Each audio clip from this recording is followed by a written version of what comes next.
In 2012, the Food and Drug Administration announced a ban on a toxic chemical in children's food products. Every major news outlet covered it. Parents exhaled. The ban was not based on safety. The FDA said so explicitly in the regulatory filing. The chemical was removed because manufacturers had already stopped using it, because parents had already stopped buying those products. The FDA formalized a market decision and called it protection. What no headline mentioned, the primary route of exposure to that chemical was never part of the ban. It is sitting in your pantry right now. Bisphenol A lines the inside of food cans. It has since the 1950s.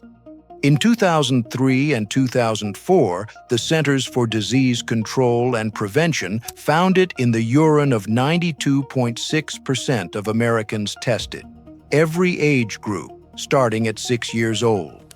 The chemical was first identified as an estrogen mimic in 1936. The industry began putting it in food cans roughly 20 years later. By the end of this video, you will know the name of the one food company that solved this problem in 1999, 13 years before the celebrated ban, and what it cost them to do it. You will know exactly which products in your kitchen carry it and which do not. And you will understand why the solution existed for a decade before anyone was told it was available. The trade group that filed the 2012 petition, the petition that produced the ban, spent $22.3 million on federal lobbying in 2024. The ban it petitioned for covered products its members had already abandoned. The can on your shelf was never mentioned.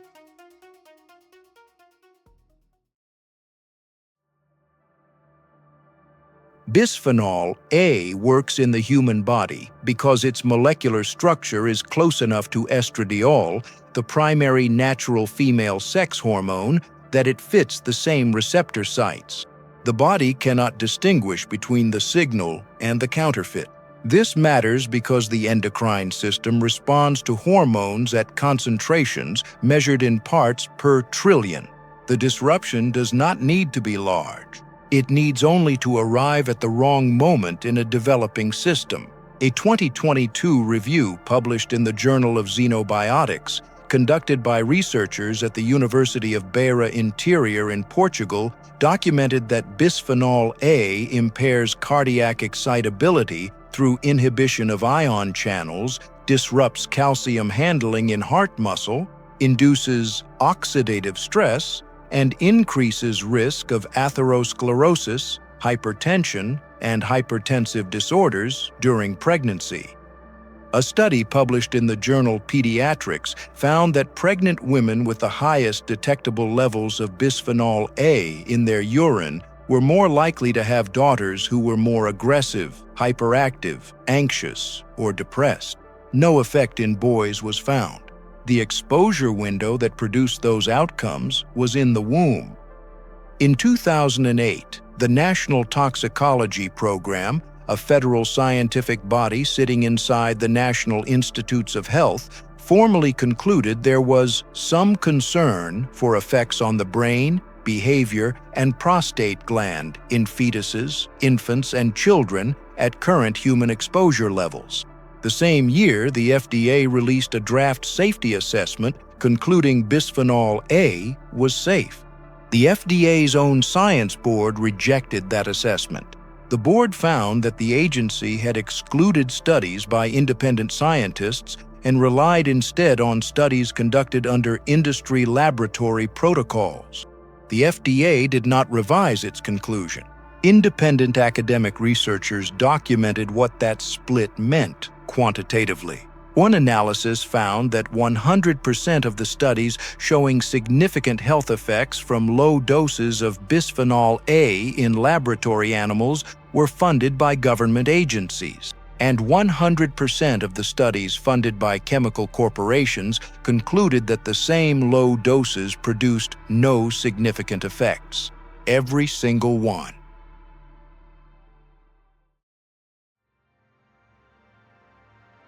In 1993, A laboratory accident at Stanford University led researchers to rediscover what had been documented in 1936. Bisphenol A mimics estrogen, and it migrates into food from packaging at doses that reach human.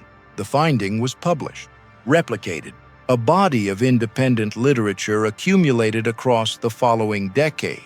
In 2008, the National Toxicology Program issued its formal concern finding. The FDA's Science Board rejected the FDA's own safety draft that same year. These findings did not trigger regulatory action on food cans. In July 2012, the American Chemistry Council, the primary trade association for chemical manufacturers, including bisphenol A producers, filed a petition with the Food and Drug Administration. The petition asked the FDA to amend its regulations to remove authorization for bisphenol A in baby bottles and sippy cups. The FDA granted the petition 9 months later. The American Chemistry Council, in its public statement at the time, explained that confusion about whether bisphenol A was in baby bottles had become, in their words, an unnecessary distraction to consumers, legislators, and state regulators. FDA action, they said, would provide certainty. The American Chemistry Council spent $19.8 million on federal lobbying in 2022. It spent $22.3 million in 2024. In 2017, the Center for Environmental Health tested more than 250 canned foods from grocery stores across the United States using infrared spectroscopy. Bisphenol A was still present in the linings of 38% of cans tested. Who decided that the lining of a food can was not covered by the same concern the FDA applied to a sippy cup? The epoxy resin lining of food cans remained, and remains, as of the date of this video, fully authorized by the Food and Drug Administration.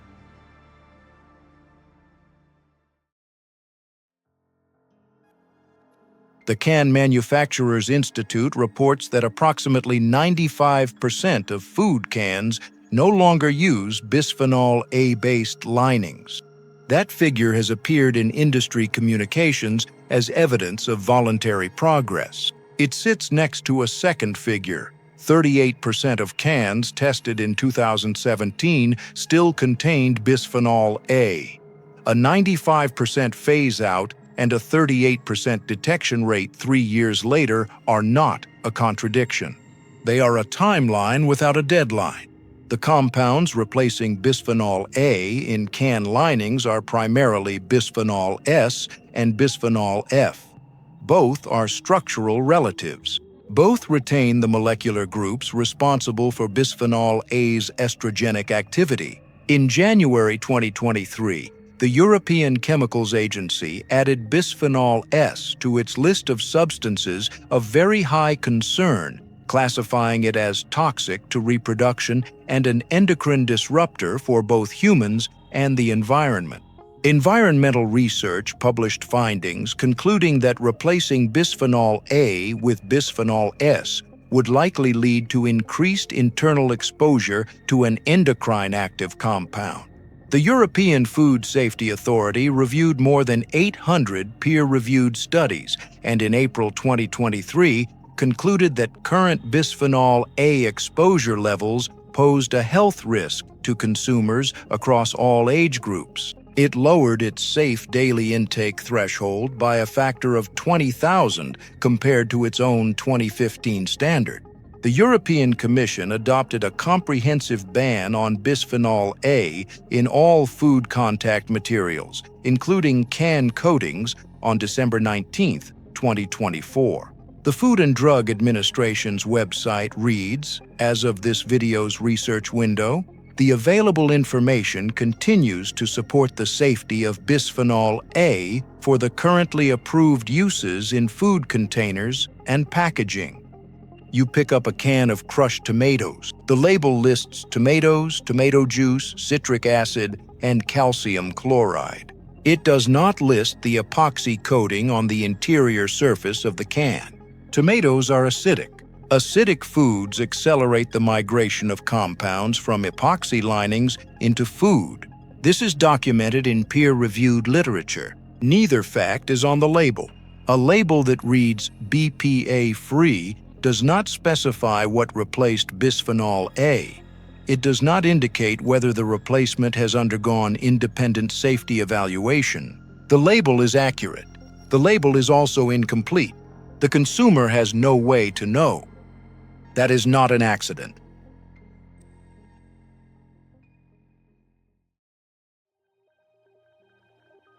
In 1997, Michael Potter, president and founder of Eden Foods, an organic food company based in Clinton, Michigan, read European research documenting bisphenol A's toxicity and its presence in food can linings. He contacted his 3 can suppliers and asked a direct question: "Is bisphenol A in the cans you are selling me?" All 3 declined to answer. The information was, they told him, federally protected trade secret and proprietary data. An attorney for the American Canning Association called Potter's office and confirmed this directly. A food manufacturer buying cans for human consumption had no legal right to know what the interior surface of those cans was coated with. Potter spent 2 years in persistent negotiation with one supplier, the Ball Corporation. He asked what he described as the high school question: "What did you use before the bisphenol A-based lining?" Ball Corporation's answer was a vegetable resin enamel, an oleoresin coating derived from pine and balsam fir. It had been the industry standard before the switch to epoxy. Could Eden Foods get cans with that lining? Yes, at 14% higher cost per can. Eden Foods began using bisphenol A-free can linings in April 1999. The company did not announce it publicly. At the time, Potter said, the name bisphenol A was like Swahili to most consumers.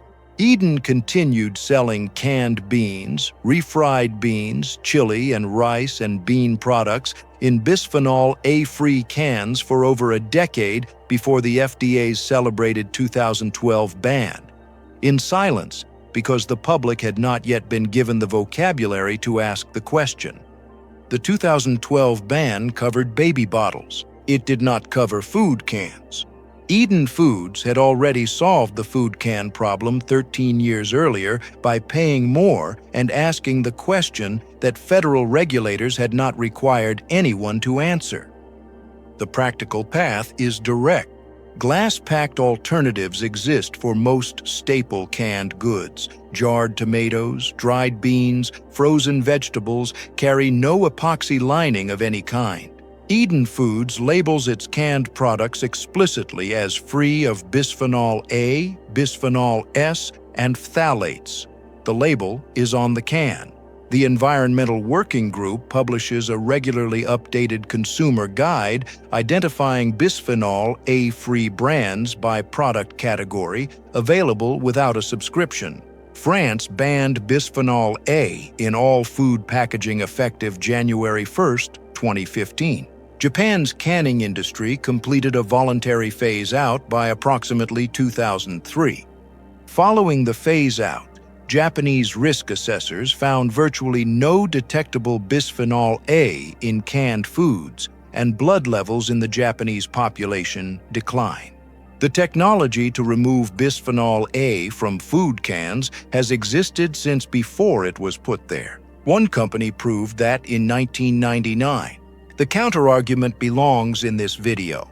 The FDA's largest study on bisphenol A, the consortium linking academic and regulatory insights on BPA toxicity, a $30 million program conducted at FDA laboratories, concluded in 2018 that bisphenol A did not produce clear, biologically plausible adverse effects at levels close to typical consumer exposure.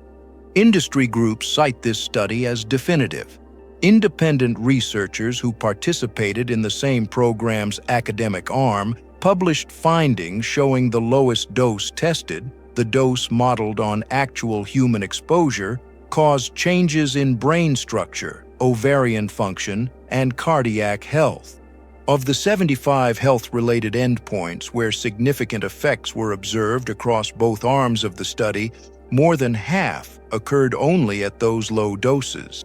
The dispute between those two readings of the same data has not been resolved. What was resolved? The European Food Safety Authority reviewed the same literature, including the FDA's own study data, and lowered its safety threshold by 20,000 times. The information to make a different choice has existed for decades. The vocabulary to ask the question arrived late, by design of no single person, and by the function of a system that treats the interior coating of a food can as a trade secret, and the lining's chemical composition as proprietary information a food company has no legal right to know. If this opens something for you, if you can see yourself reading a label differently the next time you stand in that aisle, subscribe so you do not miss the next system we uncover. Share this with someone who bought a BPA-free water bottle in 2012 and thought the problem was solved. The ban covered what had already been abandoned. The can that feeds your family was never part of the question.